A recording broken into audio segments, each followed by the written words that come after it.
Salam, hər vaxtınız xeyir olsun əziz izləyicilərim. Bu gün mən nə qovurma hazırlayıram. Bol kərə yağda soğanımızı qovururuq. Mən bu gün toyuqla hazırlayıram. Burada mən 5 ədəd baş soğandan istifadə etmişəm və 5 dənə də narımızı dənələmişəm. Və burada turşumuz da var. Soğanları yarım haqavarı doğradım və qovururam. Toyuğu biraz pörtdüm və soğan siyə əlavə etdim. Soğan da çox gözəl qovurulub. İndi mən bura qırmızı söz atıram. Əziz izləyicilərim, mən bura bir stəkan turşu əlavə etmişdim. Şəbalık yaxşı yumuşalsın, qaynatsın, çəkilsin həm də suyu. Unutdum çəkməyi. Bu turşumuz da yaxşı çəkildi. Rəngindən görürsünüz. Şəbalıklarımız da yaxşı yumuşalır. Odur ki, indi narımızı əlavə edirəm. Narı əvvəldən əlavə etmədim ki, tam əzilib itib batmasın. Qatlamını örtürəm.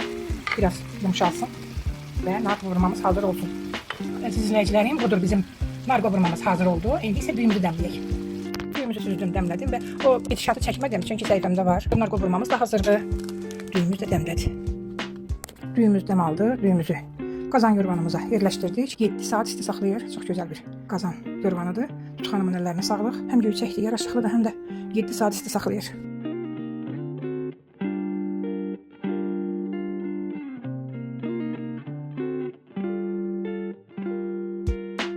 Hazırlayan hər kəsə nuş olsun. Hazırlayın, yiyin hamınız. Allah ruzinizi bol eləsin.